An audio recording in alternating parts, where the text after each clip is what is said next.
Thank you for attending my webinar. Today is our 68th webinar, How to Weaken Enemy Pawn Structure. For those who attend the webinar for the first time, let me just introduce myself. I'm a feeder master from Russia, from Novosibirsk. If you don't know where Novosibirsk is located, just look at the map. Novosibirsk is in the central part of Russia. My current feeder rating is 2252. So what else? If you attend the webinar for the first time, you can also introduce yourself. So where are you from? What's your feeder elo? And so on. Okay, so while you're doing it, I'm going to quickly show some helpful resources.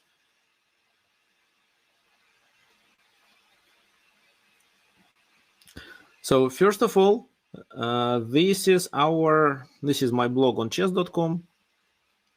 This is my profile, so you can send me a friend request.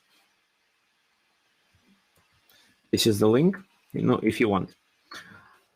Here we also have an educational group, Tricks of Chess. I also recommend you to join this club, especially those who are going to attend webinars and those who are going to participate in the tournament. So you may find the list of their players who are going to participate my next tournament that starts next week.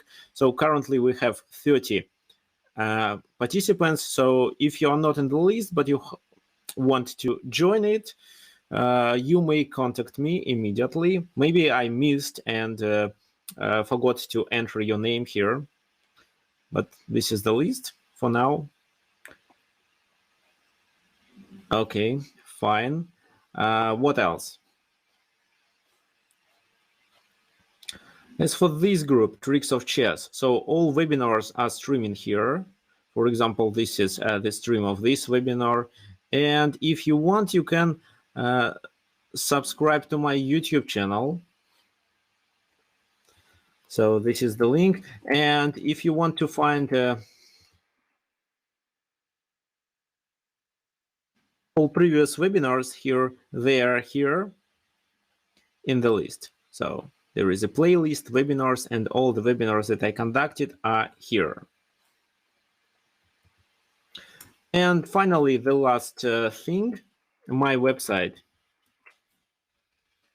This is my website that I highly recommend you to visit at least once or maybe several times, where you can find some information about me, my online courses. So there are several of them. So last time I was announcing about the end game bundle, so how to play games successfully. There was a huge discount on it. Now it's not. Now you can buy it only with 40% discount, but it was 70 when I conducted the webinar. So for example, and also you might be interested in my blog. For example, this week I added another article about how to choose an opening repertoire. So anyway, I'll provide you with the link and you'll decide if you want to join or not. Okay, fine. Let's get back to chess. This is a kind of introduction. Let me check who do we have today. So yes, of course we have Alan Smith. Okay, Alan, nice to meet you. I hope you understand my English. Carl from Philippines, quite a strong player, almost 1900. Ameya from India. I see Ravi from India. Alexei from Serbia. So Alexei, were you originally from Russia? Doug from Montreal. Okay. Wilfredo from Virginia. Ara from India. Okay, and we have Ivan from Russia. Ivan, how old are you? Jason, Andy. Okay, yeah, looks like we have tons of new participants. That's good. What is 6? Okay. Okay, fine. Let's start. Oh, originally from Ukraine. Let's start our. Oh no, I don't need the headphones. Let's start our webinar. So we are going to talk about pawn structure, how to weaken it with our pieces, and as the example, today I chose 3 games played by Alexander Alekhine. Actually, 2 games he won and 1 he lost. Today we have about 50 attendees, 51 right now. I'm sure that a few people will join later. So maybe we can increase the number of participants to even 100. Okay, so I see there is a question about the tournament. So if speaking about the tournament, so the name of the tournament is, I'll show you. So it's Honest Chess League. Why? Because this is the area where I want to avoid all cheaters.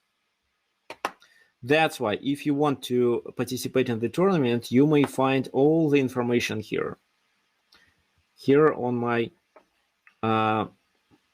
blog on chess.com. No, okay, I'll quickly show you. So this is the conditions. There is also a money prize there, 2 money prizes, 75 and 25 dollars, American dollars. So, but you can participate only if you are under 1800 and only if any titled chess player would watch that you won't be cheating.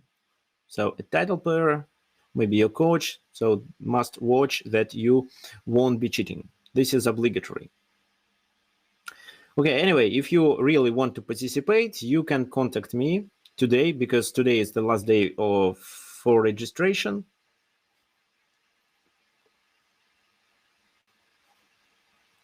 Okay, looks like I'm answered all the questions. So let's continue with Alexander Alekhine and his games. So what ways do you know to weaken enemy pawn structure? What are the typical ideas that you can implement in your games? What you already know?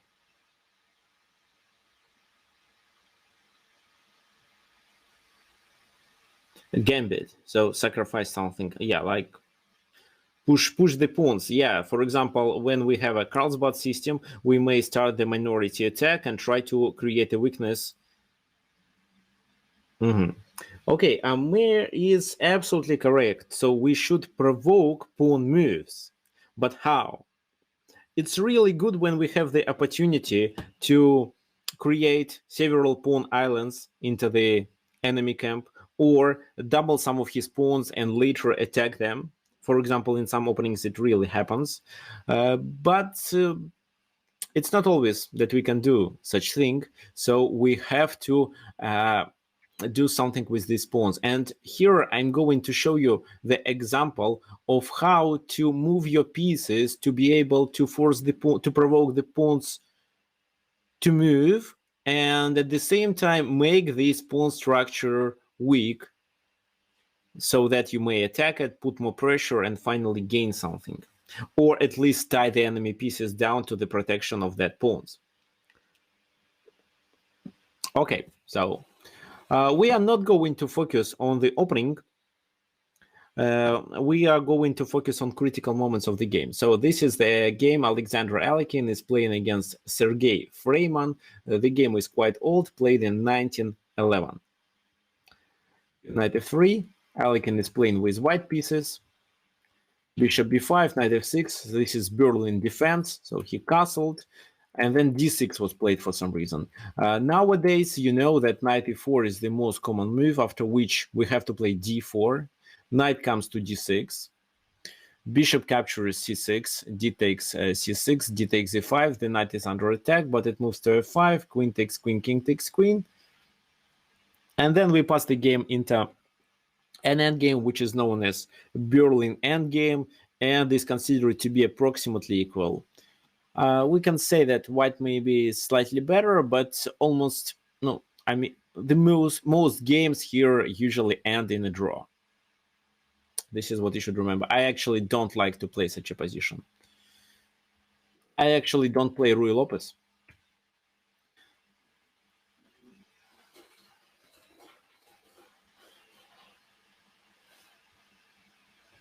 So d6 was played here. Knight c3, bishop d7, d4. So white is developed better. They try to open the center. It takes d4. Knight takes d4, bishop c7. And the most logical move, and actually quite a typical move in this position, is to capture on c6 with a bishop, then to play this position with strong knight being in the center, then maybe h3, bishop e3 or something like that. But in that game, Alexander Alekhine took with the knight.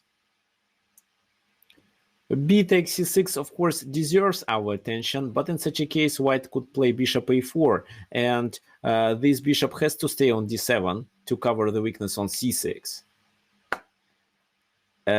While the bishop is on d7, black doesn't have enough room to maneuver with their pieces. That's why he decided to get rid of his bishop and played bishop c6. Queen e2. Castle. Bishop g5, rook e8, rook e1, then h6 was played. Actually, guys, what do you think about knight e4 move in this position? So does knight e4 works for black or not?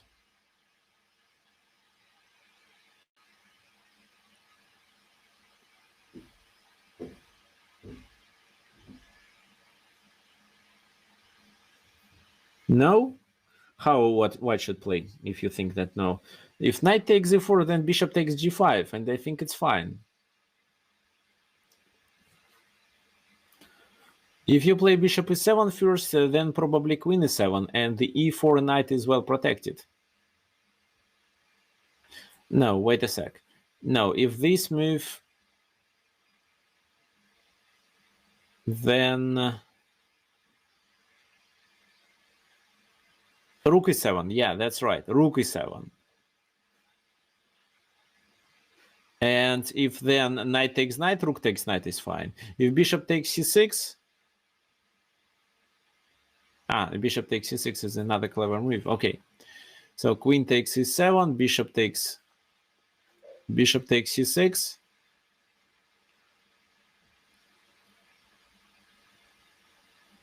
No, it's not in black favor.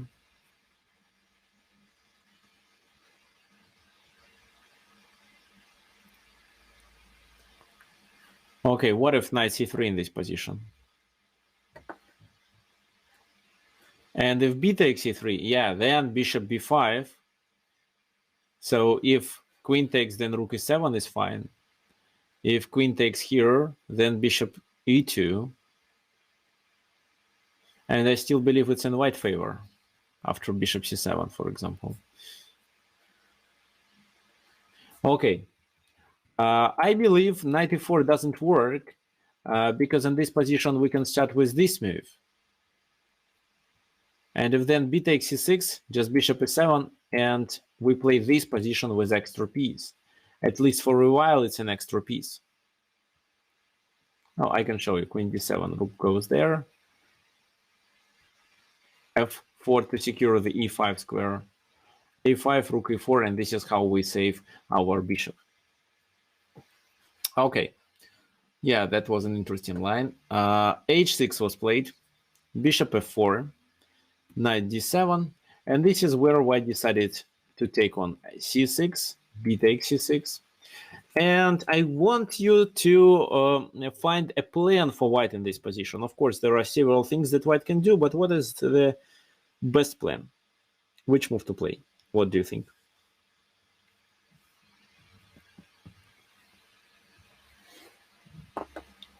e5.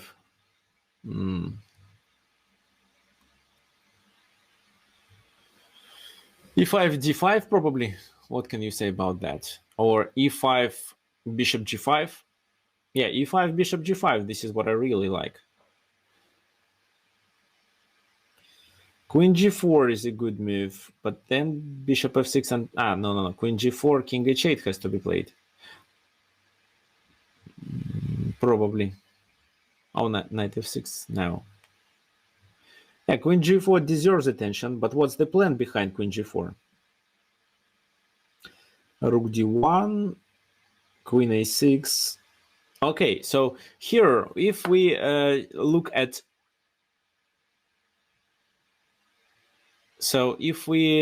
the queen side, we may notice that there are some weaknesses on that side. So, for example, the c6 pawn is a potential weakness, maybe the c7 and a7 as well. So that's why you may consider moving your queen to that side. That's why either a queen c4 or queen a6. Queen c4 was played in the game. Bishop g5.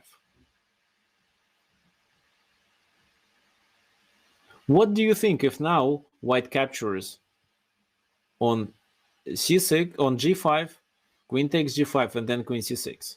How do you evaluate this position?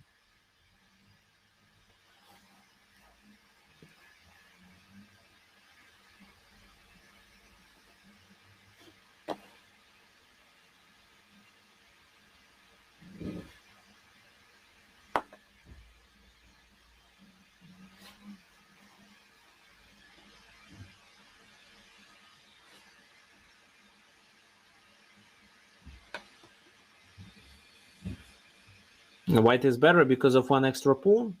Maybe black can find some kind of a counterplay in such a case. What do you think? Yeah, Vincent mentioned black gets counterplay. So Marcel is correct here, suggesting a line of 95. 96, 95, 94 is too slow. Yeah, okay, so bishop g5, I'll show you. Queen g5, queen c6, and in this position, knight e5. Queen c7 probably, but knight f3. King goes to h1, knight e1, rook e1. And as for this position, maybe something like that. And I can't say that black is winning, but black is better. White has a compensation of 2 pawns for the exchange sacrificed, but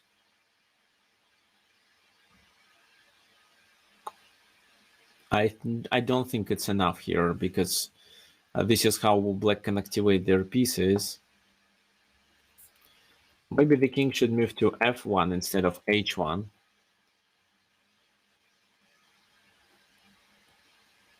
Knight h2 is not a good choice because of king escaping to e2. Maybe it's fine. Wait a sec, knight h2 goes there. Yes, actually it's fine. It's fine for black.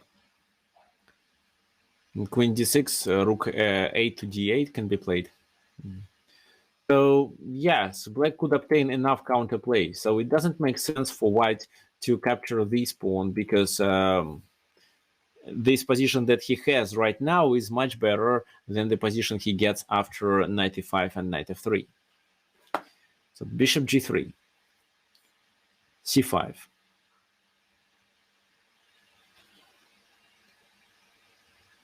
Rook a d1, bishop f6, b3, a kind of a prophylaxis, with the idea to move the knight to d5, knight e5, queen goes to e2, g6, because white knight wants to get to d5, so it's just an escape square for the bishop. Now the bishop comes to g7. And what do you think we should do again?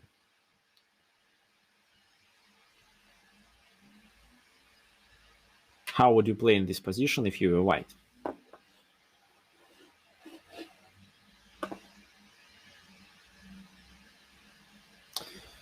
f4. Well, f4, what's the idea of f4? What do you expect, by the way, after this move?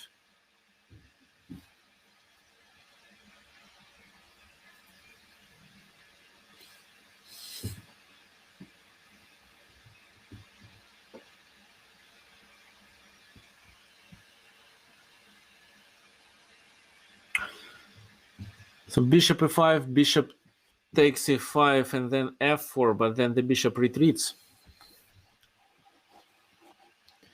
This line, then the bishop f4, bishop d4 check probably. I think with open, with dark squares being open, it's in black favor. c3 right now to restrict pieces activity, but then I believe c3 might be weakness. I don't like f4 right now because of knight c6 and knight d4. If, for example, f4, knight goes to c6, then c3, I can play maybe something like that to trade the knights and weaken this pawn on c3, for example.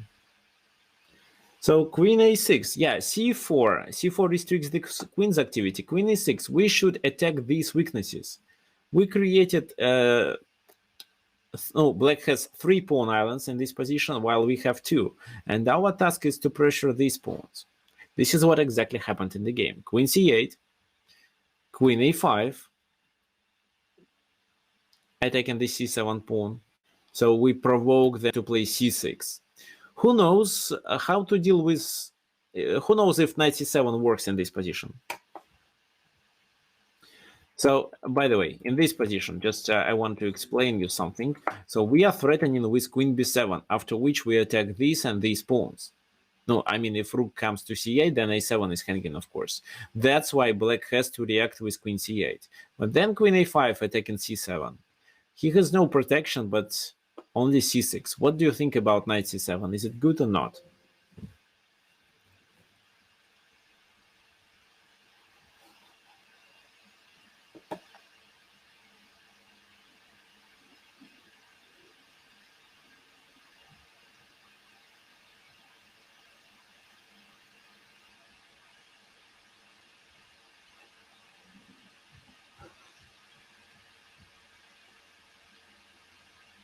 Knight c7, queen d8. So you think he pins us? Knight c7, queen d8. What can we do as white after queen d8? What comes to your mind?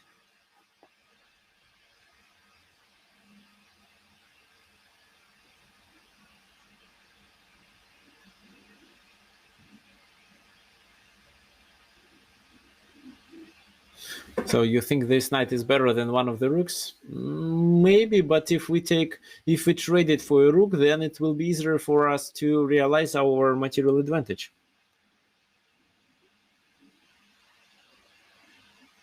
Alan, you can play knight e8. Queen d8 pins the knight, and the queen on a5 is hanging.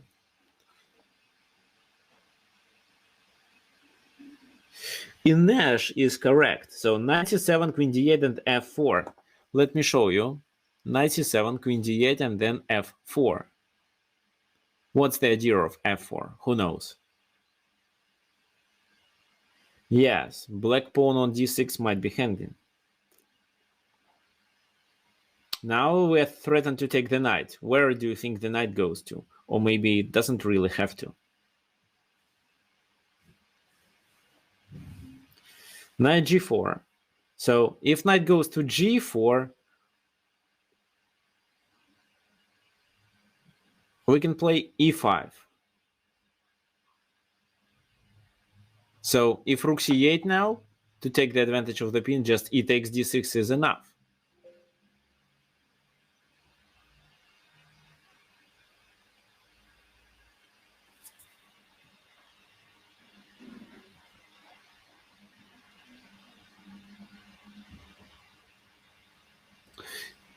And that's why in this position they have to play rook c8 immediately. After which we take on e5. And what do you think? What's the best move for black in this exact position? Because if they take on c7, we also take on d6.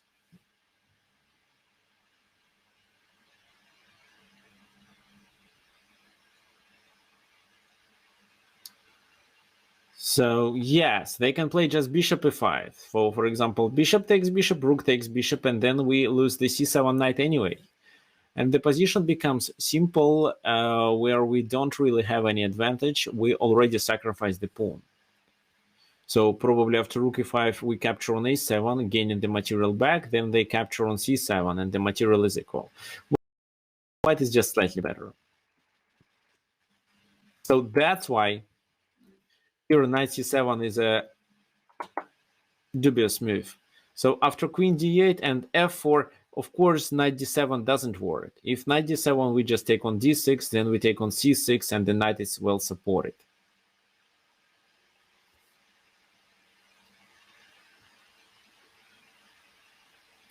I think we can even do like that. Like this.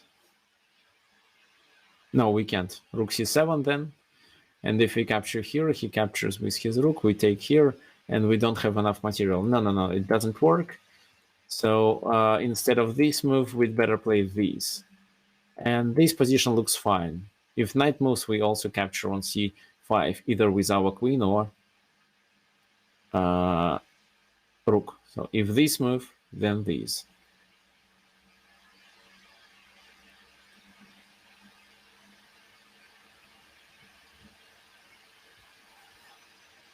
And if knight b8, what do you think we should do?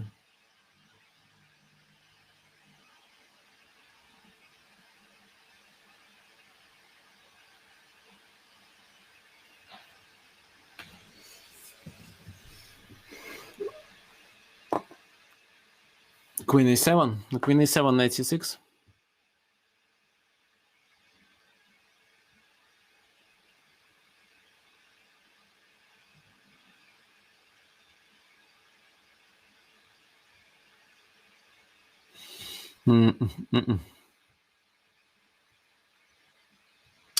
So rook d6, rook c8. Maybe we can play better in this position. Let's find.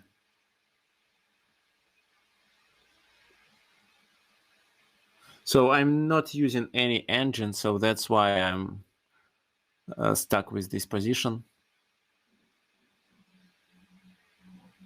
What do you think? How to play? Rook d7? Rook d7, exactly. Of course. Rook d7, this is the... exactly, rook d7, absolutely correct. Queen d7 and knight takes e8. That's right. Okay, thank you. Thank you for help. Anyway, knight c7 was a dubious move. It shouldn't be played, and white retreated to e3. Rook d8 was played. And now another critical moment of the game. Which pawn to take? What do you think? What are you talking about? So knight e3. We open the d file. They protect. Nothing is hanging. Which move to play in this position as white? What do you think?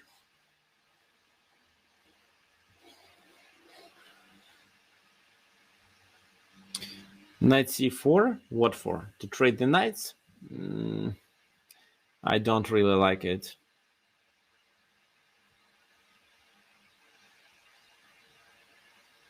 This is how we change our pawn structure, and it might be not in our favor. Now let's check knight c4. f4 is also suggested. Queen a4, bishop. Okay. Knight c4. So what to expect? d6 is hanging. So probably they will play something like that first. And then take. So no, I don't believe it works. What else? f4 in this position. f4 definitely deserves our attention, but after f4, there is something tricky.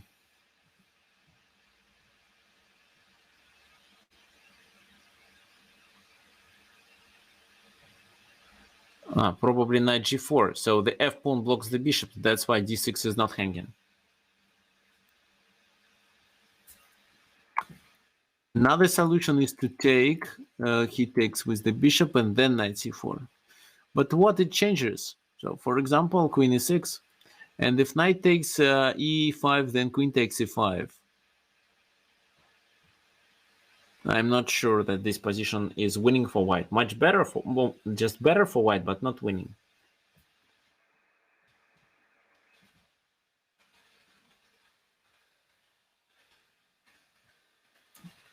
Okay, what else after rook d8?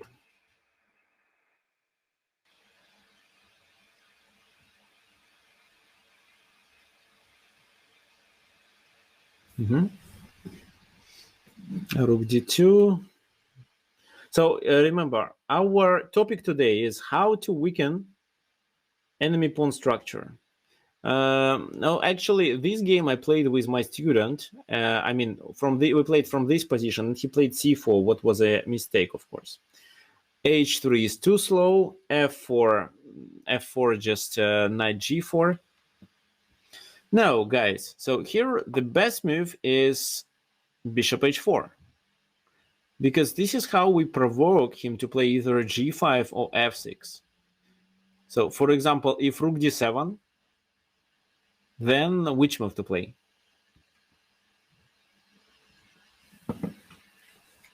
f4, exactly. The knight is trapped because the g4 square is not protected by this queen anymore. The rook blocks. So that's why rook d7 cannot be played. In such a position, he may play f6, and I believe this move was better, but at the same time, this move closes the diagonal for the bishop. So, for example, queen c3, queen e6, f4, knight f7, and the position is in our favor. We can play like that, but this is the best thing that they could. This is what black could find. So that was the best way for them to defend the position. In the game, they played g5 and weakened the f5 square. So it's okay for us to move our bishop one more time and lose a tempo on it. Queen e6, knight f5, bishop f8. Queen comes back to c3 while there is no bishop on that diagonal. f6, supporting the center as well as the g5 pawn. What do you think? How to continue? Looks like we already created a weakness on d6.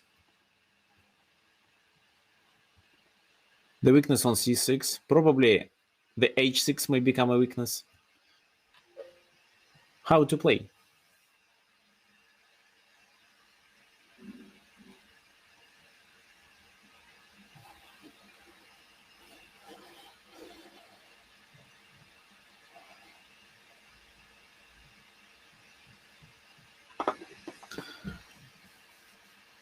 Okay, so you suggest to double the rooks, but you won't have enough defenders, attackers of the d6.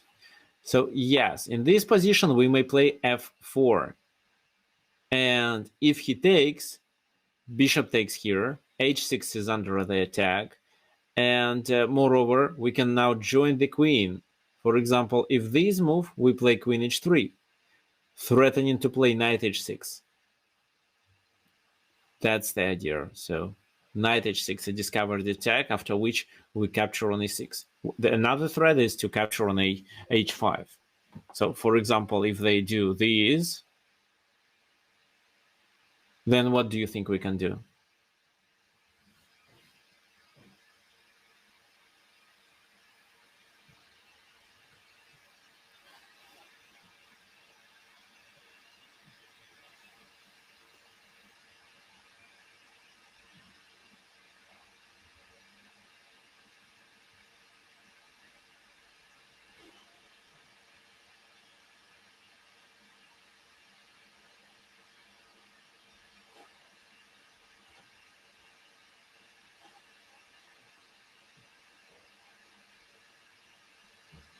Yes, then we can just play rook e3.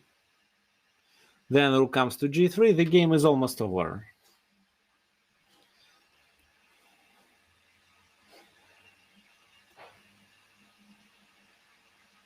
Okay, so for those who watch my webinar on YouTube, yes, looks like it's lagging for some reason.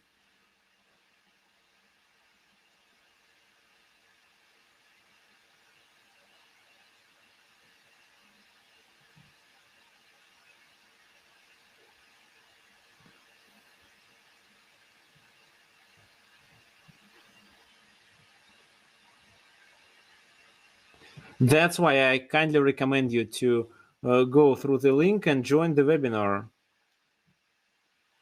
Just wait a sec, I'm sending the link to the webinar. You can join it.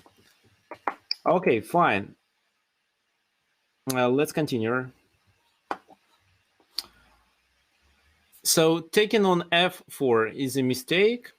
That's why they should retreat with their knight. Probably knight f7 was the better option, but knight g6 was played in the game, and now I'm sure you'll find how to play. What do you think white can do right now?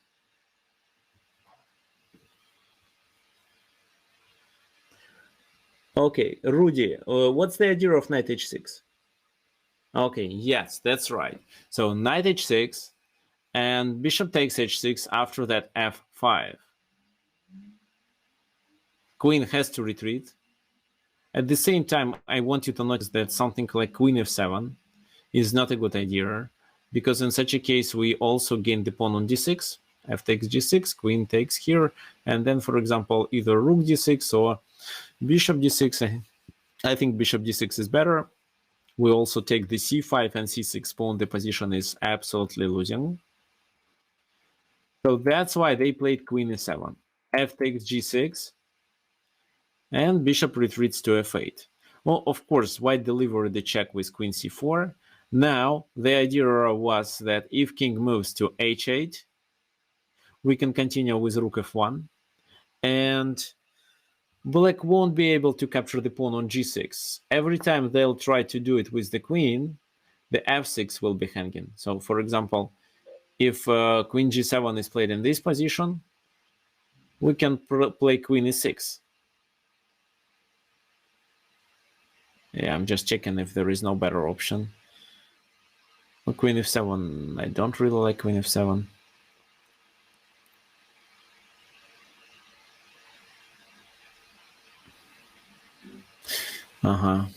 Okay, maybe e5 here works as well.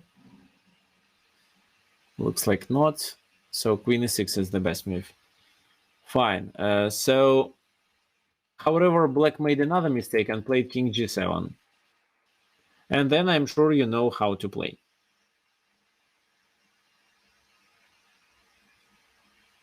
What move?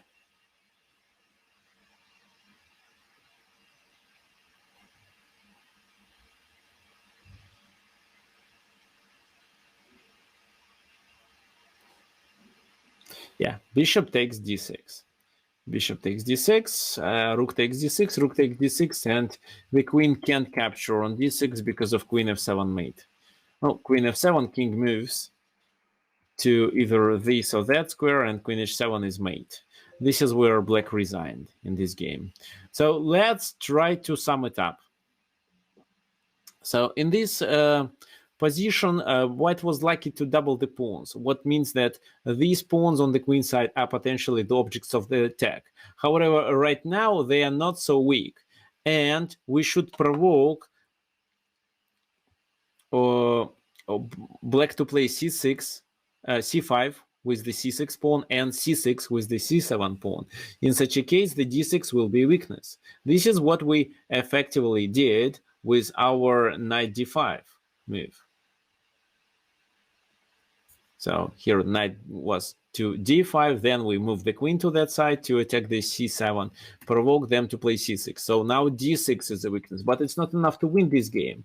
We should activate our pieces, which is difficult to do in such a position when many of the central squares are attacked with the enemy pawns. So that's why then we provoked g5 and could successfully take the advantage of the f5 square. And then the position was technically winning. And the final idea was to play f4 to weaken the g5. Maybe h4 could be played as well. Okay, fine. So we are done with this game.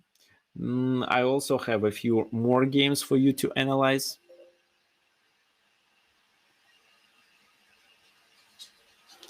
The next game is the game that, unfortunately, Alexander Alekhine lost. However, he lost to another strong player, Emanuel Lasker. And so we are not going to cover the opening. Let's just move to the position.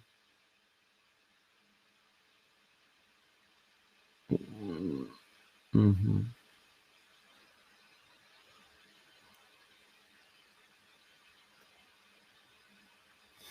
So, okay, I just want to show you what happened in the very beginning.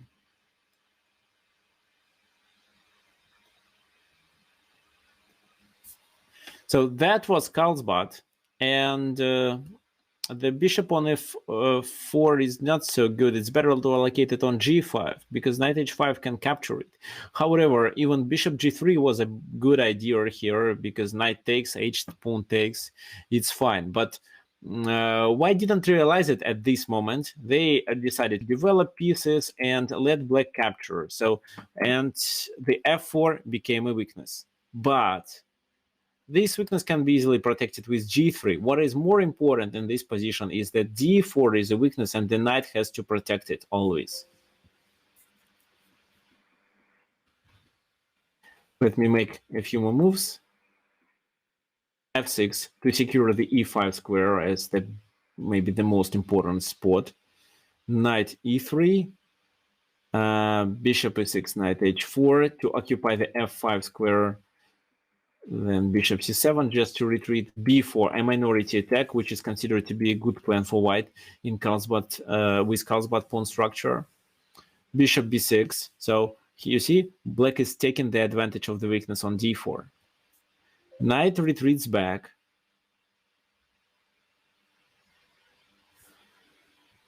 Bishop f7, b5.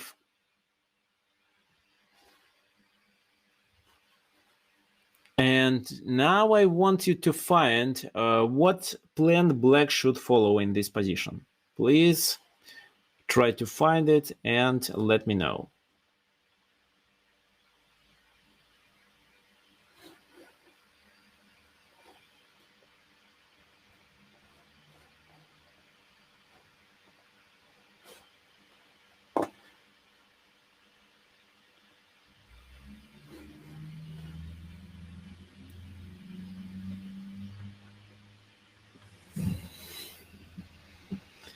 Okay, so the kingside pawn structure, but how? Bishop h5 to remove the knight and capture on d4. And after bishop h5, what do you expect white to be played? What do you expect white to play?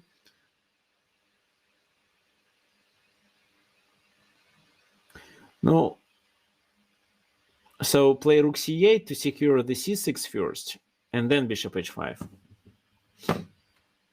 Oh yeah, if bishop h5 is played, then g4. So here we have to calculate this. So bishop goes there, g4, bishop probably retreats, and then they capture on c6. Are we okay with this line or not? Who can tell me? Or should we first play prophylaxis like rook c8 and only then play bishop h5? How would you play?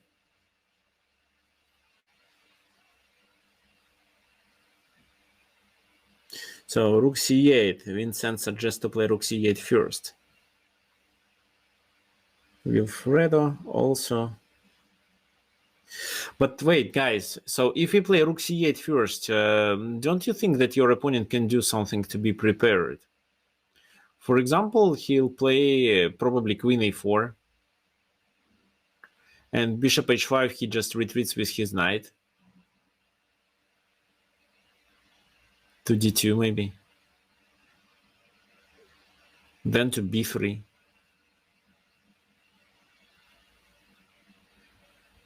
Oh, wait, queen a4, c5. What's the problem? I just take on c5. You weaken the d5 pawn. I understand that you want to take the advantage of your bishop pair and open the position, but looks like d5 will be a weakness. Queen d7 is another move. Okay, queen d7, I still believe queen a4. Okay, so I always say chess is a concrete game. That's why before playing some logical move like rook c8, what looks like a good prophylaxis, or queen d7, you should calculate the line properly. For example, bishop h5, g4, bishop gets back, b takes c6, and in this position at least we have rook c8, and then nothing can stop us from taking on c6 and gain the pawn back, for example. We can also try b takes c6, because if queen takes, we have a counterplay after knight e6. We are threatening to take 2 pawns. The f4, the d4, and after we take the f4, the bishop is hanging. So, for example, if this guy, captures on d4, on d5, no, let's say if knight takes here, then let's play here. So they take here, we capture with our bishop. Queen has to retreat to this square.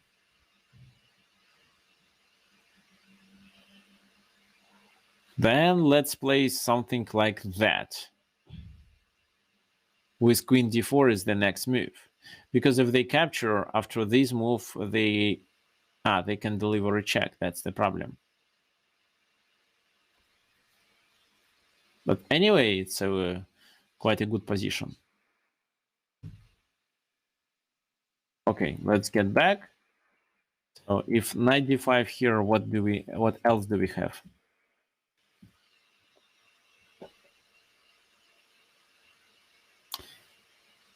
Take the knight, which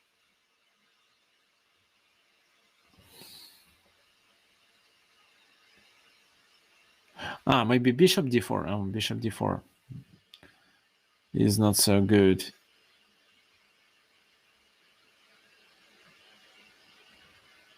At f4. Yeah, I was also thinking about rook c8. So in this position, of course, I don't expect queen d7. Queen b7, I mean, but queen b5 probably. What am I talking about? Of course, knight d4. Knight d4, bishop d4. The rook is under attack. And then the knight is also hanging. And something like that won't work, of course. Just rook c8 now. Of course.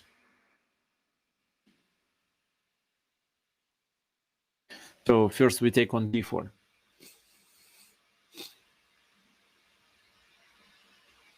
Or if you want, I can go through this line.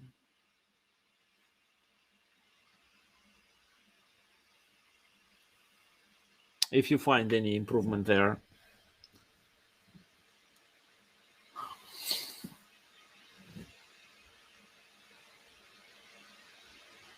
Bishop d4, queen takes d4. No, I think it's much better just to take on d4 in this position. So to take on d4 with a bishop right now, it's much, much better. So if queen takes d5, another move that can be played, I think here the best option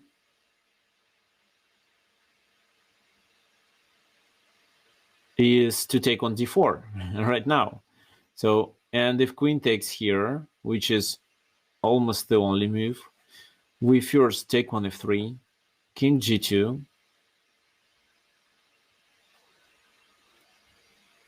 rook takes here, and if he takes on d3, we take on, if he takes on f3, we take on d3. If they play this move,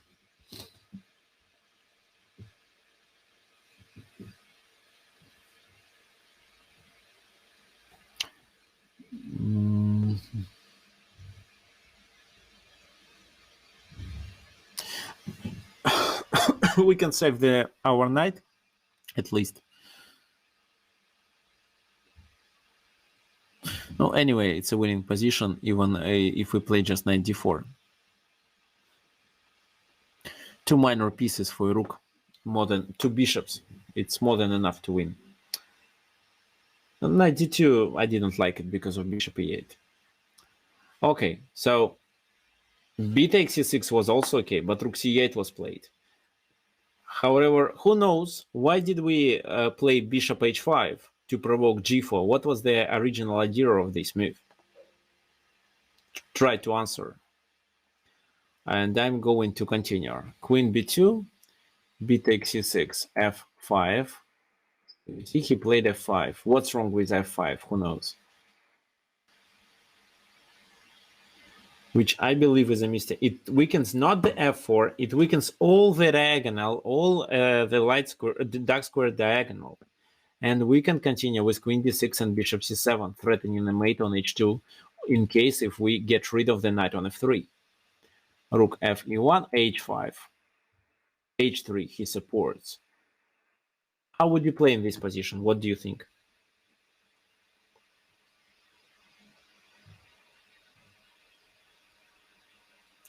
And here, yes, guys, you are right. Knight h7. So the only passive piece should join the game, and after it comes to g5, the game is almost winning.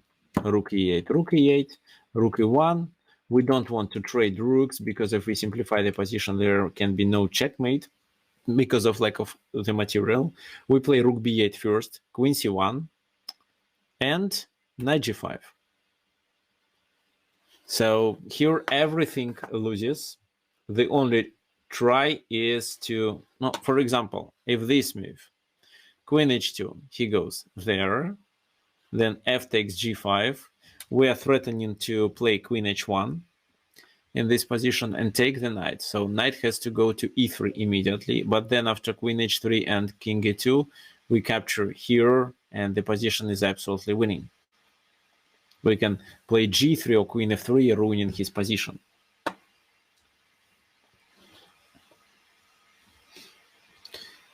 So knight e5 was played here.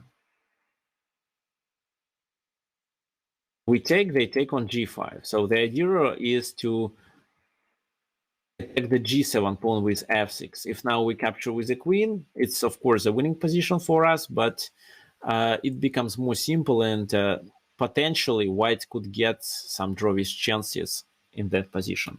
That's why we play g6, so we don't trade. f4. What can you say about en passant move?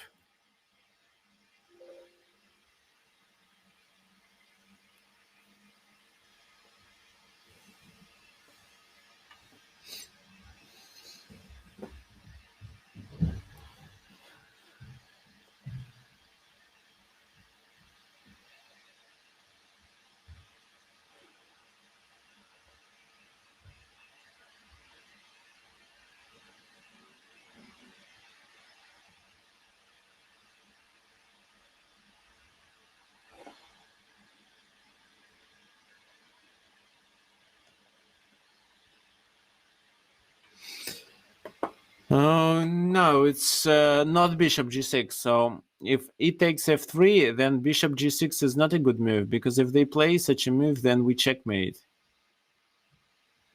Like that. So what's wrong with this move? Oh.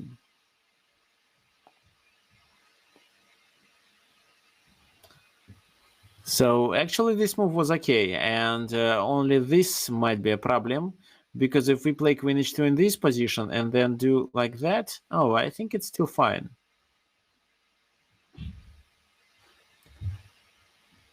He may play this move. I believe it's still a winning position, so it can be played. But instead of playing this move, black played better. They first took on g4.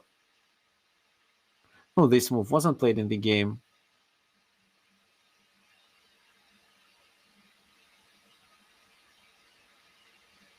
Because the bishop is hanging, of course, on d3. So that's why bishop e2.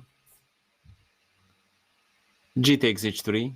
Bishop comes to h5, but it doesn't work. Rook b2, threatening to deliver a check on g2 and gain the queen. Knight h4, queen f4, queen takes f4, bishop f4, and this is absolutely losing position. We are threatening to play bishop g3, to take on h5, to play h2 maybe. And we also have several extra pawns in this position. That's why white resigned at this moment. So Alexander Alekhine lost this game.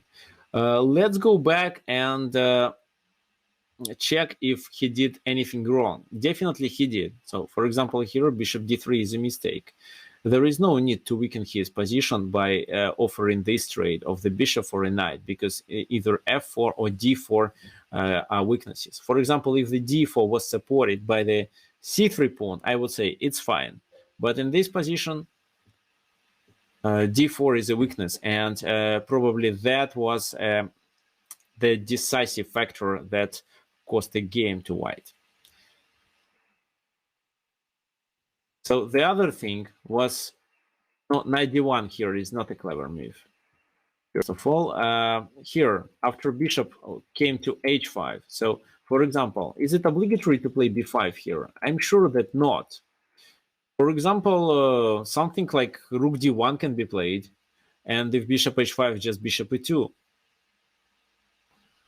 Let's say rook goes there, bishop comes here, then bishop e2. So there was no need to weaken the pawn structure by playing g4. So, but they did.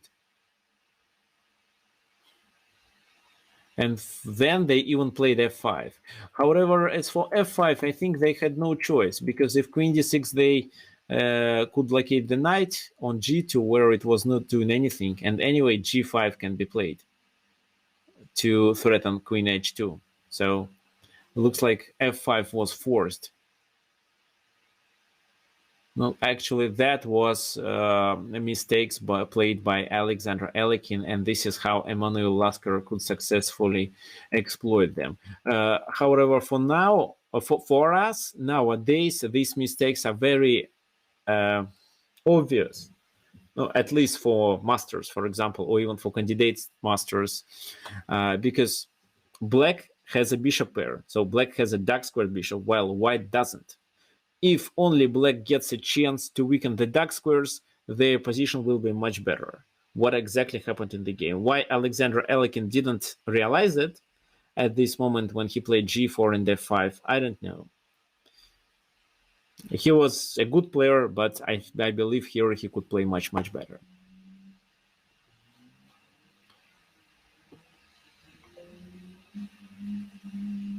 Okay. So the next game is another game played by Alexander Alekhine. Here he was playing with black pieces. In this game, he played against Benjamin Blumenfeld, and the game was played in 1908.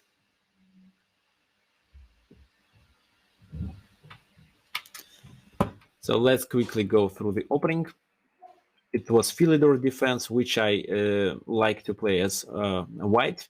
However, I don't play b3 bishop b2 strategy, which of course deserves attention. And guys, especially Russian speakers, recently my friend and my student, together we wrote a book devoted to how to play Philidor defense. I'm not sure if it's published already. Maybe it's not, maybe not yet, but it will be very soon. And there I demonstrate how to play Philidor defense with white pieces. Yes, it's only in Russian for now. Okay, the name of the book is called,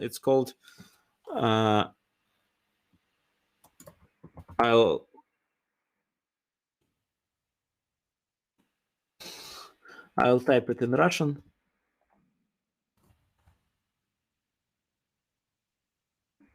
So it's called Philidor defense and Offstein attack.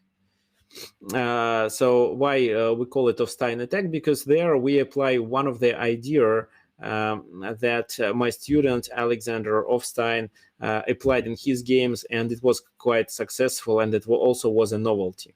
So, for example, he being even just amateur, his Lichess rating is just 1800, so he was able to create a novelty. And after that, we decided to analyze it and even write a book devoted to it. So yes, I think it will be translated into English, but I don't know when. So sorry, while the book is not published, there will be no PDFs. So queen c7, knight bd2. Knight e7, bishop e2, so knight g6. Here Alexander Alekhine played really well. Queen c1. Queen c1 is a kind of a weird move. I don't really understand what for. Maybe he just wanted to play queen e3 or just get out of the d file. Knight f4. And in this position, so you see, if I were playing here, I would play rook e1 because I want to play bishop f1 and save it. But Mr. Blumenfeld played queen c1, and after this move, he is okay to trade the bishop for a knight.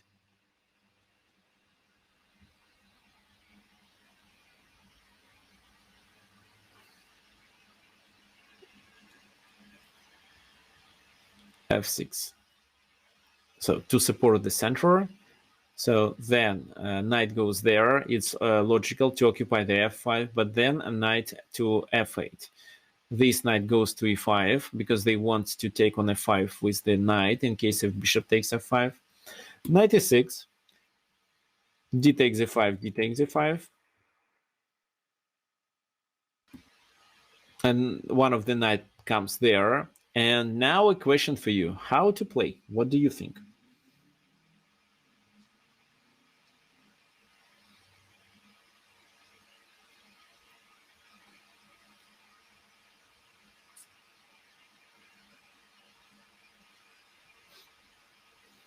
Knight f4, so you're okay to let them capture your e7 bishop.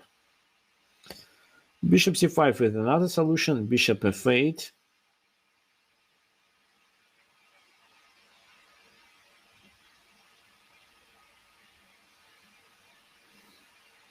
No, g6. So g6, knight takes e7. John suggests bishop b4. Please, John, explain your idea. Yeah, everyone who suggests bishop b4, please explain it. Sheldon considers the bishop to be bad. I can't agree with you, Sheldon. No, I can't say that this is a good bishop, but it's difficult. I definitely can't say it's bad because at least it has one open diagonal. And don't forget, black has a bishop pair. So yes, bishop b4 is played to provoke c3, but I'm not sure if you understand properly why it provokes c3. Okay, so e1 is much closer. Here it attacks the d2. Yes, this is another important factor. For example, if knight f4, or even if bishop f8 or bishop c5, then just rook d2 can be played. Here, black control the d file, but now white can just play rook d2 and get the control over it. So that's why bishop b4. c3 was played in the game. It's not obligatory, actually. The other two options were these. However, I don't really like it because then knight g5, and this is how black takes the advantage of light squares being weakened on that side. So here we threaten with knight f4 to trap the rook. If f3, then still knight f4, rook f2, and how would you continue in this position?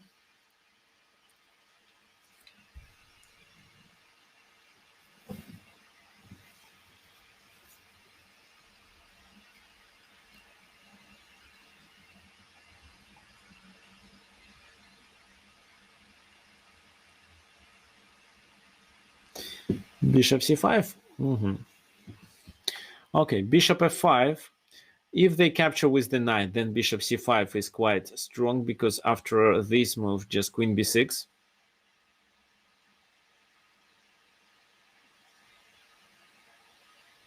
Right? And if a5, for example, we can capture here. They capture here. Capture here. And at least we gain a pawn. So if instead of taking with the knight, they capture with their pawn, then still bishop c5. And now we are threatening with knight d5 and queen b6. Of course, white can find a way how to defend. They can play this move, then bishop b6 just, or they can just play king h1.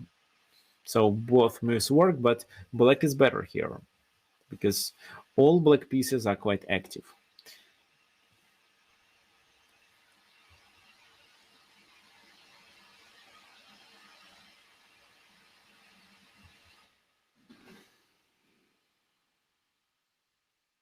So c3 was played on the board.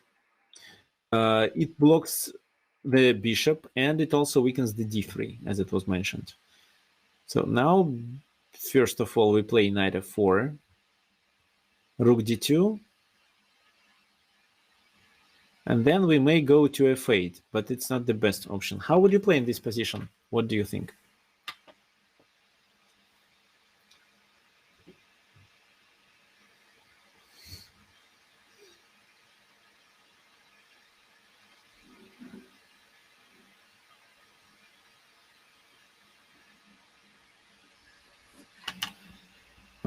Bishop c5, but bishop c5, I think rook d8.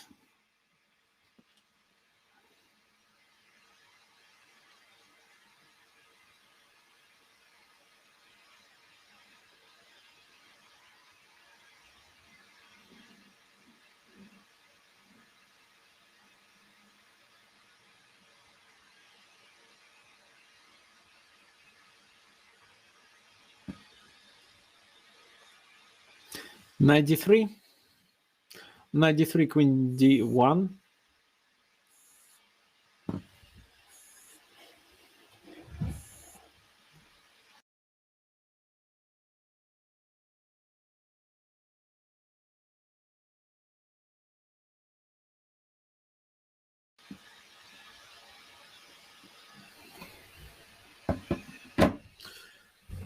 Knight d3, queen, knight b2. Ah, knight b2, exactly. Yeah, knight d3, queen c2 just. Ah, wait, what I'm talking about? Knight d3, just rook d3. And after rook d3, c takes b4. So, guys, no, it's two minor pieces for a rook. So, if we don't want to lose the control over the d file, we should capture on e5. Because in such a case, if he takes on d8, we replace one rook with the other one. So, bishop c5, b4, bishop has to go to f8, rook d8, rook d8. And yeah, so in this position, could we play knight e2? What do you think?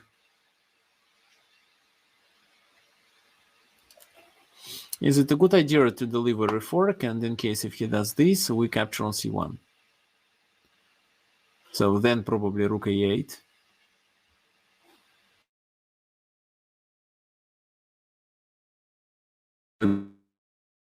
This is the threat, but he gonna do this.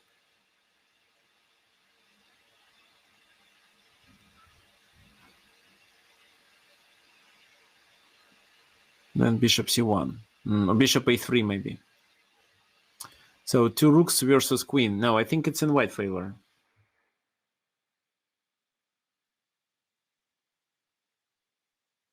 So that's why rook d8, queen c2.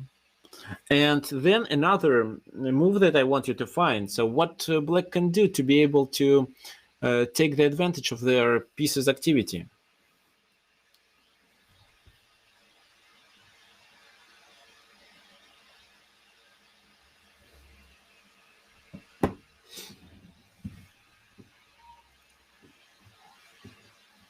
Queen d7? What's the idea of queen d7? Who can tell me?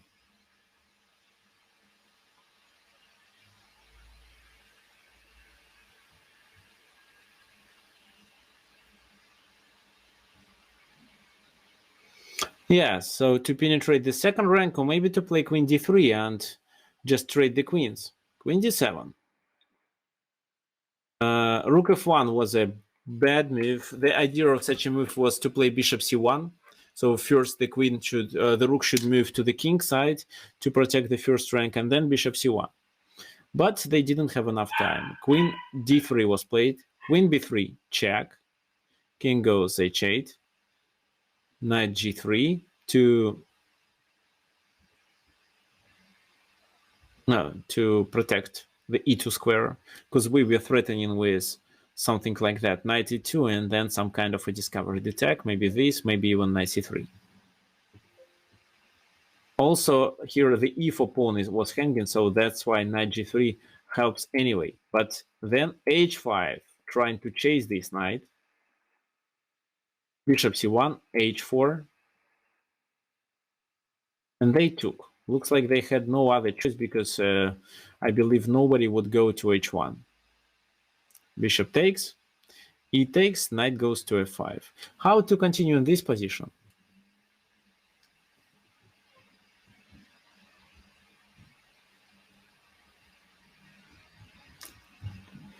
No, queen a4. Queen a4 is not good because then knight takes the edge pawn and then knight goes to f3. The position looks fine with equal number of pawns, but this is where white knight may be even better than black bishop. So that's why, of course, h3 should be played. No, queen e6, another mistake. Maybe something else should be played by white in this position, like rook e1. Maybe, no, f3 here. Doesn't work. f3, just queen e2. And then if this move, that just g5. If, for example, they take, then after rook d2, there is nothing to talk about. So now it's difficult to suggest a move. What else? G takes h3 is probably the best option, but after queen e4, a white pawn structure is ruined. The knight is almost trapped. So that's why queen e6. H takes g2, and then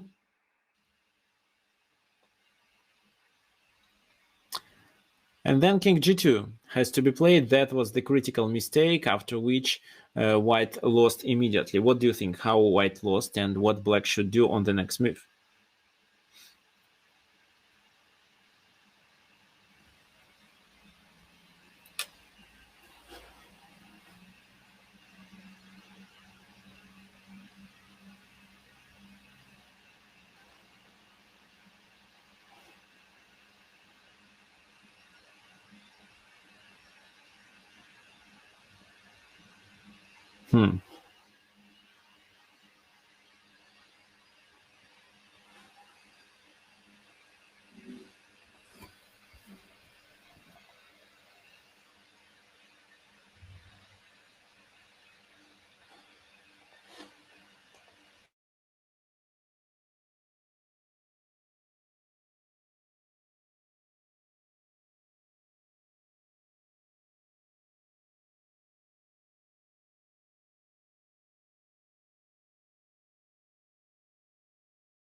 Please let me know if the sound works. All good? Okay, thank you. Thank you. So that was a kind of an internet problem right now, so I had to fix it. Now I'm using a reserved resource of the internet. Okay, fine, let's continue. So yes, you're absolutely right here. The best move is f3. And king has to come to g1, otherwise he loses the rook. But if he comes to g1, he gets a checkmate like that. And this is why after f3, Benjamin Blumenfeld resigned. So if we look at this position, what can I say?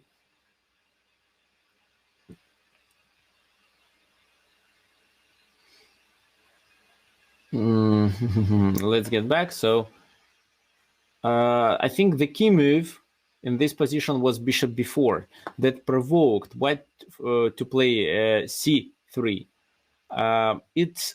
It weakened the pawn structure, but that wasn't the main point. The main thing was that it closed the bishop. So the bishop is out of the game. And it also weakened the d3 square. And then we could also control the d file and trade the queens on d2 or d3. At least we tried. However, the opponent decided not to trade them, but then we started a kingside activity with our pawns. Let me quickly show you again.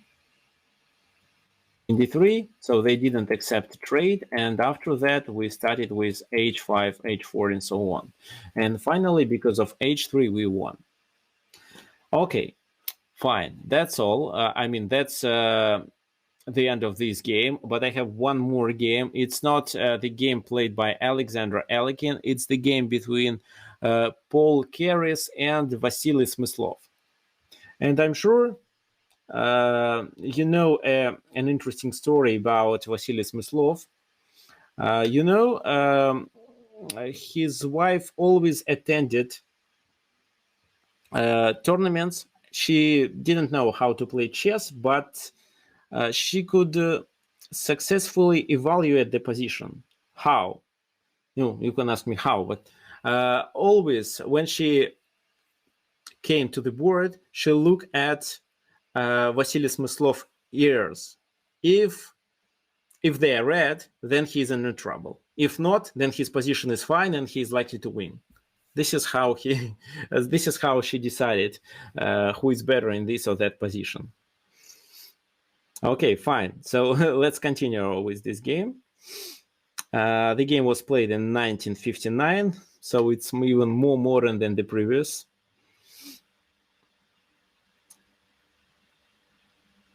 Okay, yes. So here, Vassily Smyslov, who was winning in this game, it was actually a candidates tournament that was played in 3 cities, in Zagreb and Belgrade.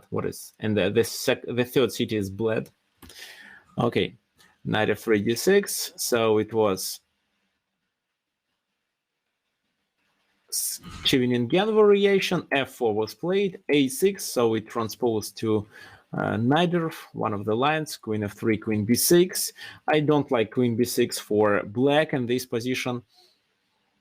Why? Because this queen is always the object of the attack. However, some people believe that queen b6 should be played to provoke knight b3 or something else. But you see, here after bishop e3, the queen has to spend another temper, so it two tempers. Of course, white also played knight b3, which is not the best move, but that might be a helpful move in some of the positions. Castle, rook a2 e1, knight b4. Knight b4 is also a typical move for Sicilian with the bishop on d3. The idea is just to trade the knight for a bishop and then open the position and take the advantage of a bishop pair. a3, knight d3, c takes d3, bishop d7. So for example, b5 couldn't be played if b5 here. b5 here is a mistake, just e5 and the rook is hanging.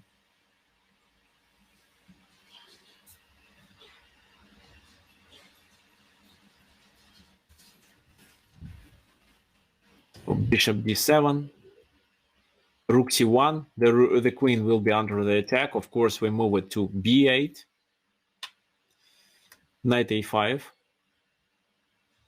bishop d8, attacking this knight, b4. What do you think? Does it make sense to capture on e5 or not?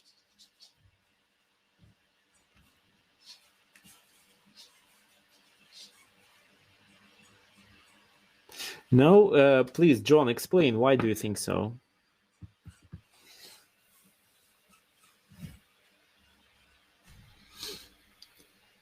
Yes, exactly. It's no, I can't say that they can make a. No, yes, they definitely can make an outpost on b6 in case if b takes a5.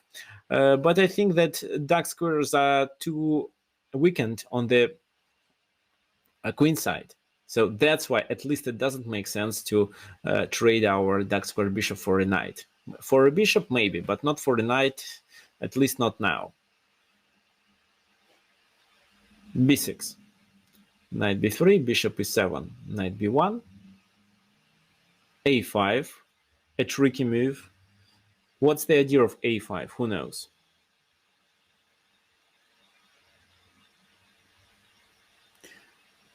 So just let me get back. So here, knight b1 was played. The enemy knight is on b3. Knight b1 is a move that gets the knight out of the center for a while.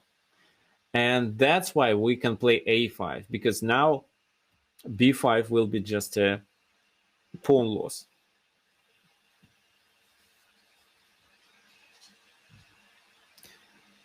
So we are not fighting for the c5 square. It's already our square that we attack with 2 pawns, but we want to open the b file. That's the idea. So, for example, b takes a5, b takes a5. We have a queen attacking the knight, and we probably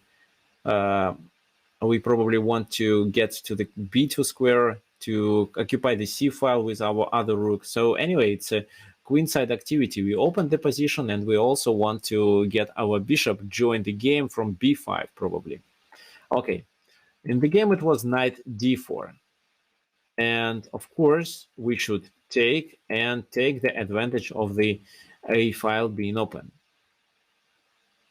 However, first queen b7, knight d2, maybe not the best move. Knight c3 could be better, and then rook a3. So this is how we attack on d3, and also keep in mind the idea of doubling our rooks on the a file. Maybe we should play rook f to c8.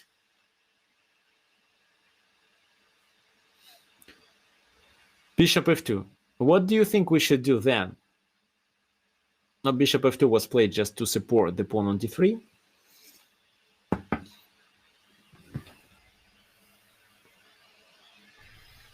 Queen a6.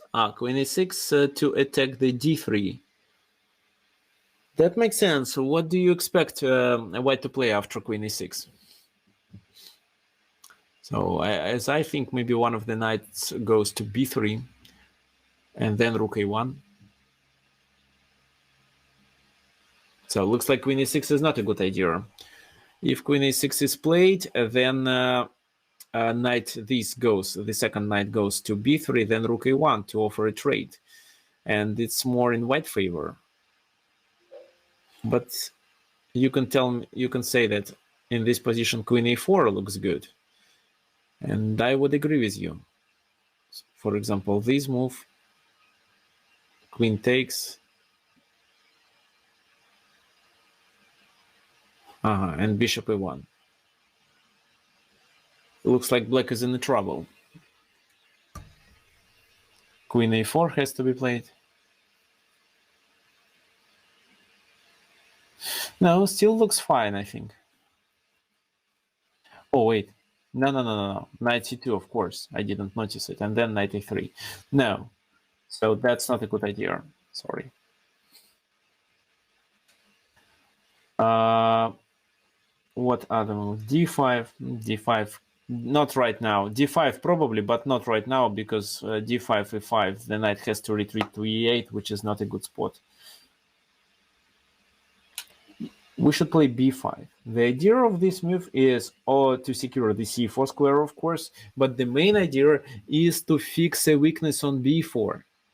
We have a dark squared bishop to attack it. Knight c2, rook a2, of course, knight b3, then rook c1 with the idea to put the pressure on this knight. This knight goes to d4. And now, one of the ideas of playing b5 was to allow the bishop to be activated through the queen side. So bishop comes to b6. Rook c8. Bishop takes c8. Queen c8 was another possible option. Rook c1. Bishop d7. King h1 is a kind of prophylaxis because bishop b6 is coming. And this is where we play queen a8, with the idea to play either queen a4 or queen a3, bishop h4, bishop b6. And now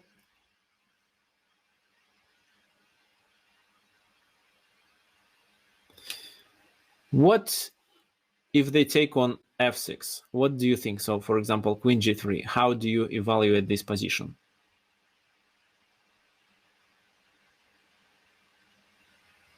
What do you think?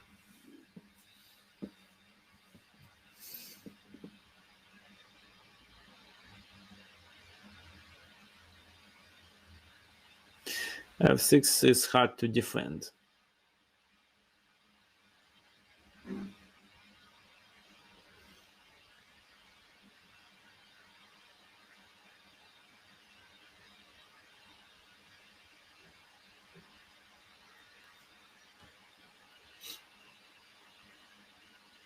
g7 is weak. Yes, so here e1 is again correct. White queen looks lonely. And black can sacrifice the pawn on h7, but get the king to e7, which is quite a safe place. I'll show you. King f8, queen h4, king e7, protecting this pawn. And in case if he captures on h7, of course, it's not obligatory. The queen can get back to e1 probably and try to defend his weaknesses and pieces. But in case if they capture, pretending for a better position, then what do you think we can do? It's simple.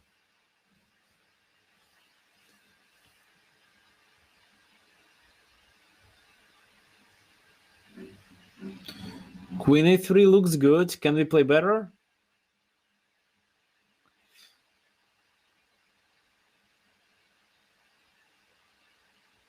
So bishop takes d4. What's the idea?